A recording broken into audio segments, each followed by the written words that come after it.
प्यारे दोस्तों, आज हम आपको एक आलिम लड़की का वाकया सुनाने वाले हैं, जिसे सुनकर आपकी रूह कांप उठेगी। क्योंकि जब उस आलिमा लड़की की वफात हुई, तो उसकी कब्र पर कुत्ते भौंकते और कुत्ते उसकी कब्र को खोदते, उसकी कब्र पर पेशाब कर देते। आखिर वह कुत्ते उस आलिमा की कब्र पर ऐसा क्यों करते थे? इस वाक्य को मुकम्मल जानने के लिए हमारे साथ आखिर तक रहिएगा। अगर आपने हमारे चैनल अर्शी वॉइस को सब्सक्राइब नहीं किया, तो जल्दी सब्सक्राइब कर ले। प्यारे दोस्तों, मुल्क पाकिस्तान में एक छोटा सा गांव था। उस गांव के लोग ज्यादातर गरीब थे। उस गांव में रहने वाली एक बच्ची जिसका नाम जैनब था, वह बचपन से ही बहुत ज्यादा खूबसूरत थी। जब उसकी उम्र 4 साल की थी, तब उसके वालदैन किसी हादसे में वफात पा गए थे। अब उस बच्ची का इस दुनिया में कोई नहीं था, सिवाय चाचा चाची के। मगर उसकी चाची ने भी उसकी परवरिश करने से इनकार कर दिया। उसके चाचा के भी 4 बच्चे थे। वह बड़ी मुश्किल से अपने बच्चों को 2 वक्त की रोटी दे रहा था। चाचा उस बच्ची को रख तो सकते थे, मगर अपनी बीवी के हाथों मजबूर थे। इसलिए वह अपने भतीजे को अपने बीवी की डर से नहीं रख सका। मगर उस गांव में एक बुढ़िया भी रहती थी, जो कि लोगों से भीख मांगकर अपना पेट पाल रही थी। अगर उसके अपने कपड़े फट जाते, तो वह लोगों से मांगकर कपड़े पहना करती थी। अगर पेट में भूख लगती, तो किसी के घर से रोटी मांग लेती, किसी के घर से सालन ले लेती। कभी वह किसी के घर का काम करके चंद रुपए ले आती थी। इसी तरह वह अपनी जिंदगी गुजार रही थी। उसको सुनाई कम देता था। यह बुढ़िया नेक दिल इंसान थी। सारा गांव उसको फकीर के नाम से जानता था। वह बहुत ही नेक थी। उसका एक छोटा सा घर था, जो कि मिट्टी से बना हुआ था। जब उस बुढ़िया को पता चला कि जैनब यतीम बच्ची है और उसको पूरे गांव में किसी ने सहारा नहीं दिया, तो वह खुशी खुशी जैनब को अपने घर ले आई। कहने लगी, जब अल्लाह मुझ जैसी फकीर को सहारा दे सकता है, रिजक दे सकता है, तो इसको भी वही रिजक देगा। उस बूढ़ी औरत का कहना था कि जब मैं इस बच्ची को अपने साथ ले आई, तो वह बहुत डरी हुई और घबरा रही थी। मगर जैनब पर अल्लाह पाक की खास रहमत थी। वह 4 साल की उम्र से ही नमाज की पाबंद थी। उसके साथ मैं भी नमाज पढ़ लेती। यह समझदार और सुलझी हुई बच्ची थी। जैनब बचपन से ही कुदरती ज़हीन थी। बुढ़िया अपने घर के लिए मिट्टी लाती। जैनब मिट्टी के साथ खेलती रहती थी, छोटे छोटे मिट्टी के खिलौने बनाती। एक दिन वह बुढ़िया से कहने लगी कि अम्मा, मुझे भी कुरान पढ़ाने मदरसा भेजे, मैं भी कुरान पाक पढ़ना चाहती हूँ। जैनब की यह बात सुनकर बुढ़िया फकीर ने जैनब को मदरसा भेजना शुरू किया। क्योंकि जैनब का जहन बचपन से ही बहुत तेज था, इसलिए उसने बचपन में ही कुरान पाक मुकम्मल कर लिया और जैनब ने चंद सूरतें भी जुबानी याद कर चुकी थीं। जैनब को दीनी तालीम का बहुत शौक था। घर की दीवारें छोटी होने के बावजूद वह हर रोज जामिया के बच्चों को आते जाते देखा करती थी। जामिया इस्लामिक स्कूल को कहते हैं, यह बताना जरूरी है, क्योंकि हमारे हिंदुस्तान के लोग इतना उर्दू नहीं समझते। खैर, इस तरह जामिया की एक बच्ची से जैनब की दोस्ती हो गई। वह बच्ची जामिया से अपनी सहेलियों के साथ उनके घर आती और मिट्टी के खिलौने बनाकर जैनब के साथ खेला करती थी। उनकी सहेली जो कुछ भी जामिया से पढ़कर आती, वह सब जैनब को याद करवा दिया करती थी। इसी तरह जैनब अपनी दीनी तालीम हासिल करने लगी और फिर चंद ही सालों में जैनब ने कुरान पाक को मुकम्मल कर लिया था और जैनब ने अपनी सहेली की मदद से उर्दू भी पढ़ना सीख लिया था। जैनब अपने सहेली से मांग मांग कर मुकम्मल आलिमा की किताबें पढ़ चुकी थी और भी उसके पास काफी ज्यादा इस्लामी किताबें थीं, जो वह दिन रात पढ़ती रहती थीं। उसके पास इल्म था और अमल भी उसके पास बहुत ज्यादा था। इस बुढ़िया ने जैनब की बहुत अच्छी तरबियत की थी। जब जैनब जवान हुई, तो उसकी खूबसूरती की इंतहा नहीं थी। पूरा गांव उसकी खूबसूरती से वाकिफ था। हर किसी औरत की जबान पर सिर्फ एक ही लफ्ज था कि किसी परी से कम नहीं। जैनब की खूबसूरती, जैनब मासूम इस कदर थी कि दुनिया तो उसने कभी देखी ही नहीं थी। अब बुढ़िया काफी बूढ़ी हो चुकी थी। ज्यादा बुढ़ापा होने की वजह से वह लोगों के घर में मांगने नहीं जाया करती थी, बल्कि लोग खुद ही उनकी मदद कर दिया करते थे। उस गांव में एक बहुत बड़े सरदार थे, जो कि बुढ़िया से जैनब का रिश्ता अपने बेटे के लिए मांग रहे थे। उस पर बुढ़िया ने कहा कि आप जानते हैं कि आपका बेटा मेरी बेटी के काबिल नहीं है। सरदार खुद बहुत अच्छा इंसान था। उसने बुढ़िया से कोई जीद नहीं की और वह खामोशी से वापस चला गया। उस गांव में बहुत गरीब लोग रहते थे, इसलिए वह अपने बच्चे को जामिया में नहीं पढ़ा सकते थे। इसलिए सभी बच्चे जैनब के पास कुरान पाक को पढ़ने आया करते थे। जैनब बच्चों को कुरान पाक के साथ साथ इस्लाम की ऐसी बातें बताया करती थी। जब वह बच्चों को दर्स दे रही होती, तो बाहर खड़ा एक लड़का रोजाना उसका दर्स सुन रहा होता था। उस लड़के ने जब भी जैनब को देखना चाहा, तो वह पर्दे में होती। उस लड़के को जैनब से मोहब्बत हो चुकी थी। वह लड़का भी जैनब के नक्शे कदम पर चलने लगा। वह भी 5 वक्त का नमाजी हो चुका था। यह लड़ जैनब के घर रिश्ता भेजना चाहता था, मगर यह एक बाजू से मजूर यानी अपाहिज था, इसलिए रिश्ता भेजने से डरता था। मुहर्रम का महीना शुरू होने वाला था। जैनब अपनी माँ से कहने लगी कि अम्मा, मुझे मुहर्रम के 10 रोजे रखने हैं। वैसे तो मैं खुद ही उठ जाऊंगी। सर दर्द होने की वजह से अगर मैं ना उठ सकी तो आप मुझे उठा दीजिएगा। फिर एक दिन ऐसा हुआ, मुहर्रम की पहली तारीख उस लड़के को खबर मिली कि जैनब अब इस दुनिया में नहीं रही। वह लड़का कहने लगा, यह खबर मेरे लिए ऐसी थी जैसे मैं खुद ही मर गया हूं। वह कहने लगा कि मैं कैसे यकीन कर लेता कि जैनब अब इस दुनिया में नहीं रही, क्योंकि कल ही तो जैनब बच्चों को कुरान पढ़ा रही थी, मुहर्रम के बारे में बता रही थी। उसके घर के पास पहुंचा तो वाकई जैनब तो इस दुनिया से जा चुकी थी। उसका दिल धाड़ मार मार कर रोना चाह रहा था, मगर उसके पास रोने का कोई हक नहीं था। वह किसी के सामने रो भी नहीं सकता था। वह लोगों को क्या जवाब देता? वहां के लोग जनाजे में शरीक हुए। किसी को कुछ पता नहीं था कि यह कैसे इस दुनिया से चली गई है। उसकी मां का रो रो कर बुरा हाल था। उस बुढ़िया ने बहुत छोटी सी बच्ची को पाला था। वह बेचारी जवानी में ही इस दुनिया से चली गई। वह बुढ़िया सभी को यही बता रही थी कि यह बहुत ही नेक थी, मगर जैनब मुहर्रम की पहली तारीख को ही इस दुनिया से चली गई। सब लोग यही कह रहे थे कि वाकई बहुत नेक लड़की है। वह लड़का यूं ही रोता रहता और कहता कि वह खुद तो दुनिया छोड़कर चली गई है, मगर मुझे रोता हुआ छोड़ गई है। सबसे ज्यादा नुकसान तो मेरा हुआ था।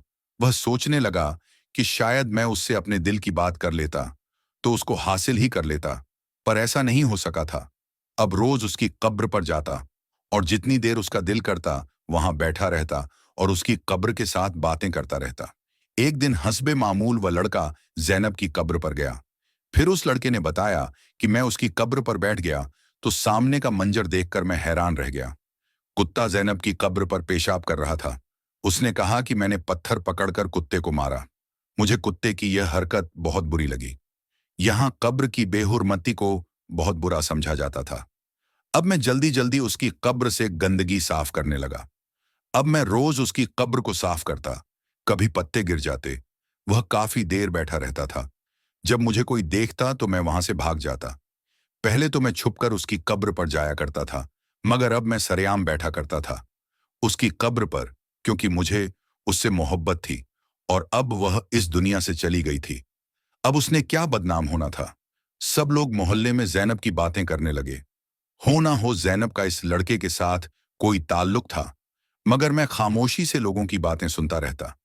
मैं जैनब से मोहब्बत करता था, इसीलिए रोज उसकी कब्र पर जाकर कुरान पाक की तिलावत करता, दुआ करता और उसकी रूह को सवाब भेजा करता था। वह पहले ही बहुत नेक थी। उसने शायद जन्नत में था, लेकिन मरने के बाद आप किसी के लिए अगर कोई तोहफा देना चाहे तो इससे बेहतर तोहफा क्या हो सकता है। आप उसके लिए इसलिए सवाब करके उसको सवाब भेज सकते हैं। अब रोज उसकी कब्र पर कुत्ते आते और इसी तरह गंदी हरकतें किया करते थे। मैं ये देखकर हैरान होता कि और भी इतनी ज्यादा केन है। इसमें तो कुत्ते नहीं जाते। मैं रोज कुत्तों को वहां से हटाता और कब्र को साफ कर देता, मगर यह कोई आम कुत्ते नहीं लगते थे। ये तो जंगली कुत्ते मालूम होते थे। कभी कभी उसकी कब्र से इतनी गंदी बदबू आती कि वहां बैठना मुहाल हो जाता था। हमारा छोटा सा गांव था, इस वजह से यह बात सारे गांव में फैल चुकी थी। सरदार और बड़े बुजुर्गों में यह बात पहुंच गई कि नेक और मासूम बच्ची की कब्र पर आखिर रोज कुत्ते गंदी हरकतें क्यों करते हैं। कुत्तों को लाख मना करने के बावजूद वह मना नहीं हो होते थे।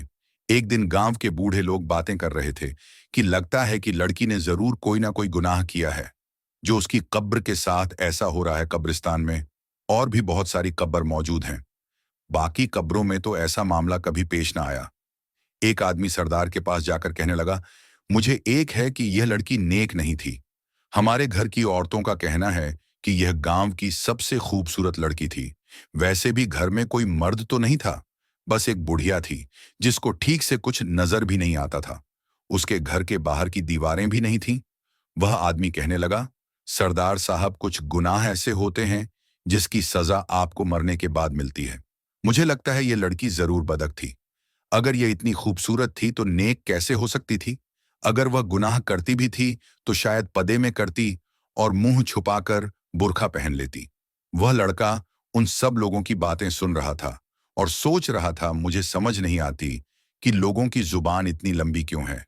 जब सारे गांव को इकट्ठा किया गया तो गांव वाले कहने लगे कि क्या पता है उसने कोई बड़ा गुनाह किया हो, कहीं उसके गुनाह की सजा सारे गांव को मुसीबत में ना पैदा कर दे। इसलिए हमें पता लगाना होगा कि आखिर माजरा क्या है। इस बात का जवाब तो वह बुढ़िया ही दे सकती है, जिन बच्चों को वह पढ़ाया करती थी। उन बच्चों का कहना था कि हमने कभी अपनी बाजी में कोई ऐब, कोई गलती नहीं देखी थी, मगर उस गांव में वैसे भी ऐसी हरकतें होती रहती थीं कि मामला किसी और का होता और बुलाया किसी और को जाता था। अब इस मामले में उस लड़के को भी बुलाया गया जो उसकी कब्र पर बैठकर दिन रात रोता रहता था। लोग कहते हैं कि शायद मैंने ही कोई उसके साथ चक्कर चला रखा था। सारे गांव के लोगों को जमा करके सरदार ने पंचायत लगाई। अब उस लड़के को सबके सामने खड़ा किया गया। उससे सवाल पूछने लगे तो यह लड़का कहने लगा कि हाँ, यह सच है कि मैं उसकी कब्र पर बैठकर रोता रहता था, क्योंकि मैं उस लड़की से बहुत मोहब्बत करता था, मगर मैंने कभी भी उसे यह बात नहीं बताई थी और उसने कभी मुझे देखा तक नहीं था। वहां बैठे तमाम लोग एकदम चीखना शुरू हो गए कि यह सब कुछ तुम्हारी ही वजह से हो रहा है, उसने तुम्हारे साथ ही गुनाह किया होगा। वह लड़का चीख कर कहने लगा कि वह एक लड़की थी और उस पर तोहमत मत लगाइए। मैं कसम खाकर कहता हूं, मेरा उसके साथ कोई भी रिश्ता नहीं था। वह मुझे सिर्फ अच्छी लगती थी और मैं जानता था कि मैं उसके काबिल नहीं हूं। इसीलिए मैंने कभी उसके घर में रिश्ता नहीं भेजा। यहां तक कि मैंने खुद भी कभी उससे बात करने की कोशिश नहीं की। वहां बैठे कुछ लोगों ने मेरे हक में गवाही दी कि नहीं, ऐसा तो नहीं लगता कि यह लड़का झूठ बोल रहा है। किसी से मोहब्बत करना गलत बात तो नहीं है। लगता है कि इसने कुछ भी गलत नहीं किया। और कुछ लोगों का कहना था कि जैनब का इस तरह और भी लड़के चाहने वाले होंगे। बार बार गांव में पंचायत बैठी जा रही थी। बात बहुत बढ़ती जा रही थी। आज इस पंचायत में एक बहुत ही खूबसूरत लड़का आया जो पहले पंचायत में नहीं देखा गया था। जब मैंने एक लड़के से पूछा कि यह लड़का कौन है, तो उसने कहा कि यह लड़का चौधरी साहब का बेटा है। मैं सोचने लगा कि चौधरी साहब का बेटा तो बहुत खूबसूरत है। अगर जैनब जिंदा होती तो शायद जैनब इसी के काबिल थी, क्योंकि जैनब इतनी खूबसूरत थी कि उसके साथ आम लड़का खड़ा होता तो बिल्कुल भी अच्छा नहीं लगता था। मगर यह चौधरी का लड़का देख में गुस्से वाला लग रहा था। सरदार साहब चौधरी साहब के बेटे से बार बार मशवरा मांग रहे थे, जबकि मुझे लग रहा था कि इस लड़के को कुछ समझ नहीं आ रही, क्योंकि सुनने में आया था कि यह लड़का मुल्क से बाहर पढ़ाई करके आया है।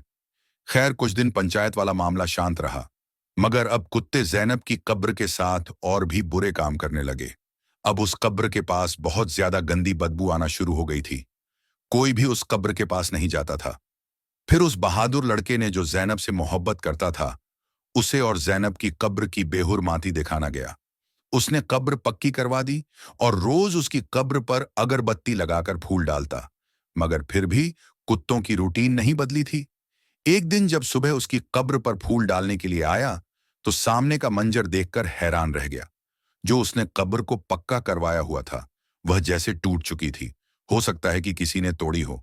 देखने में ऐसा लग रहा था कि जैसे कब्र उबड़ चुकी हो। अब फिर लोगों का कहना शुरू हो गया था कि कब फटने वाली है। अब सबको यकीन आ गया कि मामला कुछ ज्यादा ही हो चुका है। अब इन सवालों के जवाब सिर्फ वह बूढ़िया ही दे सकती थी जिसने जैनब की परवरिश की थी। वह लड़का कहने लगा, हम सब उसकी अम्मा के पास गए तो उसने रोना शुरू कर दिया। वह खुद लोगों के रहमो कम पर थी। अगर कोई खाना देता तो खा लेती। जैनब की अम्मा ने उसकी तारीफ करना शुरू कर दी। कहने लगी कि अगर वह नेक ना होती तो मुहर्रम में क्यों फौत होती। वहां पर सब लोग कहने लगे, अम्मा, और भी बहुत सारे लोग हैं जो मुहर्रम में फौत होते हैं।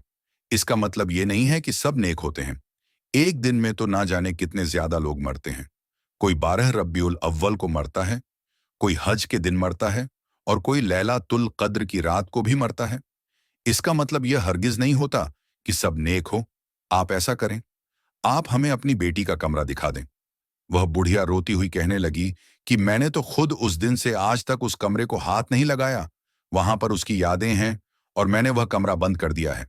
सरदार और मोहल्ले के सभी लोग कहने लगा कि हमें कमरा खोलकर देखना होगा, तभी हकीकत सामने आएगी। उस बुढ़िया के मना करने के बावजूद उन्होंने सख्ती से कमरा का दरवाजा खोल दिया। जब अंदर दाखिल हुए तो अंदर की चीजें इस तरह रखी गई थीं कि एक पुराना सा पलंग था, एक चारपाई थी, एक संदूक था, संदूक के अंदर कपड़े थे। इसके अलावा उसके पास क्या हो सकता था? वह एक गरीब घराने की थी। पलंग के ऊपर दो चार चादर बिछी हुई थी। उस पर काफी ज्यादा सिलवट पड़ी हुई थी। एक कांच की चूड़ी टूटी हुई थी, मगर यह बिस्तर कुछ साबुत नहीं लग रहा था। जब बिस्तर के नीचे देखा गया, यानी कि पलंग के नीचे देखा गया, तो उसके नीचे एक कीमती चीज मिली, जिसे देखकर सब हैरान रह गए। यह लड़की तो बहुत गरीब थी, इतनी कीमती चीज आखिर इसके पास कहां से आई? एक आदमी ने वह चीज पकड़कर सरदार साहब के सामने लाकर दिखाया, तो वह एक मर्दाना सोने की चैन थी। उसको देखकर सबसे पहले यह सवाल किया गया कि आखिर जैनब की मौत कैसे हुई। उस बुढ़िया ने कहा कि जैनब अपने कमरे में चुप करके सोई हुई थी।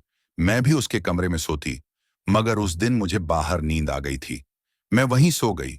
जब मैंने देखा कि सूरज निकलने वाला है, तो इस कमरे में गई तो यह बेहर पड़ी थी। मैं चीखते हुए अपनी हमसाए के पास गई।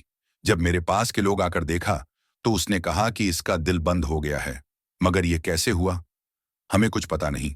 इतनी में जैनब अचानक इस दुनिया से चली गई। इनमें से एक आदमी बोला कि मुझे सारा मामला समझ आ गया है, पर सबसे पहले हमें पता लगाना होगा कि आखिर यह मर्दाना कीमती चीज किसकी है। अगले दिन पंचायत लगाई गई। सरदार के फैसले का इंतजार था। चौधरी साहब भी आए। चौधरी साहब का बेटा नहीं आया था। वहां पर बैठे हुए सब लोग कहने लगे कि इसके सर पर माँ बाप का साया नहीं और न ही कोई भाई था। यह गरीब बच्चों को कुरान पाक पढ़ाती थी। फिर उसके पास 7,000 की चेन कहां से आई, वह भी मर्दाना। फिर लोगों ने यह भी कहा कि क्या पता किसी ने गिफ्ट की हो। ऐसी चीजें तो सिर्फ अमीर लोगों के पास हुआ करती हैं। अगर किसी ने इसको गिफ्ट दी है, तो इसको संदूक के अंदर छुपाकर रखती ना, कि इस तरह जमीन पर गिरी होती, क्योंकि इस बारे में कोई कुछ बोल रहा था और कोई कुछ और बोल रहा था। एक लड़का उनमें से काफी समझदार था, जो कह रहा था कि मुझे मामला समझ गया है। उसने कहा कि मुझे कल तक का वक्त दे दें, आपको दूध का दूध और पानी का पानी कर दूंगा। फिर अगले दिन शाम को पंचायत बैठ हुई गई। सरदार साहब भी आए। चौधरी साहब और उनका बेटा भी आया हुआ था। जब उस आदमी ने खड़े होकर कहा कि मुझे पता चल गया है चेन किसकी है, तो वहां बैठे सब लोगों की शक्ल अजीबोगरीब हो गई। सब लोग एक दूसरे की तरफ देखने लगे। वह कहने लगा कि जिस लड़की पर वह लोग इल्जाम लगा रहे थे, उसे बदनाम कर रहे थे। वह लड़की बिल्कुल बेकसूर है। यह चेन उस आदमी की है जिसने जैनब को उस दुनिया से रुखसत किया, उसकी इज्जत के साथ खिलवाड़ किया। जैनब किसी को बता ना सके, इसलिए उसकी जान ले दी गई और उसको खत्म कर दिया गया। वह गंदा शख्स इस पंचायत में बैठा हुआ है, और यह चैन किसी और की नहीं, बल्कि चौधरी साहब के बेटे मुर्तजा की है, क्योंकि इतनी महंगी चैन इस गांव में किसी और के पास नहीं हो सकती। यह बैरून मुल्क से ली गई है। चौधरी साहब इंसाफ पसंद इंसान थे, शायद अपने बेटे को बचाने की कोशिश करते, मगर बात खुलकर सामने आ गई थी। चौधरी साहब ने अपने बेटे मुर्तजा से पूछा, तो वह मान भी गया और सबके सामने उठकर गुस्से से कहने लगा, हाँ, मेरी नजर जैनब पर थी। मैंने उसके घर रिश्ता भी भेजा, मगर उसने मेरी बात नहीं मानी और मुझे सीधा कहने लगी कि तुम अमीर हो, तुम्हारी कोई इज्जत नहीं। मैं गरीब हूं, मगर पूरे गांव में मेरी इज्जत है। एक इज्जतदार लड़की हूं। मैं तुम्हारे साथ कभी भी रिश्ता नहीं रख सकती। अगर तुम मेरे घर निकाह का पैगाम भी भेजोगे, तब भी मैं तुम जैसे इंसान से कभी निकाह नहीं कर सकती। वह कहने लगा, उस लड़की ने मेरी बेइज्जती की थी, मेरे गरूर को ललकारा था, इसलिए मैंने यह सब इसके साथ किया और उसे मरने के बाद भी बदनाम करने लगा। मैंने ही अपने पालतू कुत्तों को उसकी कब्र पर भेजना शुरू कर दिया था। उन कुत्तों को ट्रेनिंग भी मैंने खुद दी थी। मैं आधी रात को जैनब के घर में घुसा। उसकी बूढ़ी अम्मा, जिसको कानों से कम सुनाई देता था, वह दूसरे कमरे में सो रही थी, इसलिए उसकी बुढ़िया को पता न चला कि उसकी बेटी के साथ क्या हो रहा है। मैंने उस लड़की की इज्जत को खराब करना चाहा। उसी वक्त यह लड़की सजदे में चली गई और मेरी यह चैन मेरे गले का फंदा बन गई। मैंने बड़ी मुश्किल से इसको अपने गले से निकालकर फेंका। फिर मैंने जैनब का गला दबाकर इसको इस दुनिया से रुखसत कर दिया। अगर मैं ऐसा ना करता तो यह मुझे बदनाम कर देती। जो लड़का जैनब से मोहब्बत करता था, जब यह सब उसने सुना तो उसने सबके सामने उसको जितना हो सका उसको उतना मारा। चौधरी साहब कहने लगे कि इसका इंसाफ मैं करूंगा। चौधरी साहब ने अपने बेटे को गांव वालों के सामने पेश किया और कहने लगा कि आप बताएं कि इसकी क्या सजा होनी चाहिए। कुछ लोग तो कह रहे थे इसको फांसी होनी चाहिए, कुछ लोग कह रहे थे कि चौधरी साहब के मुंह की वजह से इसको माफ करना चाहिए। मगर चौधरी साहब ने अपने बेटे को सजा के तौर पर उसी गांव की एक गरीब लड़की से जबरदस्ती उसका निकाह कर दिया और कहा कि अगर इस लड़की के साथ थोड़ी सी भी नाइंसाफी हुई तो इसका जिम्मेदार मेरा बेटा होगा। उसको मजदूरों के साथ काम करने का हुक्म दिया गया। अब रोज मजदूरों के साथ काम करता और उस बुढ़िया की सारी सहूलतें उसको मयस्सर कर दी गई। चौधरी साहब कहने लगे कि मेरे बेटे को सही करने का तरीका सिर्फ यही मुझे नजर आया। अब आहिस्ता आहिस्ता ठीक हो रहा था, क्योंकि अब उसकी बीवी जैनब की दोस्त थी। वह भी नेक और परहेजगार लड़की थी। यह लड़की जैनब की वही दोस्त थी जिसके जरिए जैनब ने अपनी दीनी तालीम मुकम्मल की थी। चौधरी साहब के बेटे को अपने गुनाह का एहसास हो चुका था। अब वह 5 वक्त का नमाजी हो गया। अब उसने एक जामिया बनवाया जिसका नाम उसने बिन्ते जैनब रखा और उस जामिया में उसकी बीवी बच्चों को तालीम देने लगी।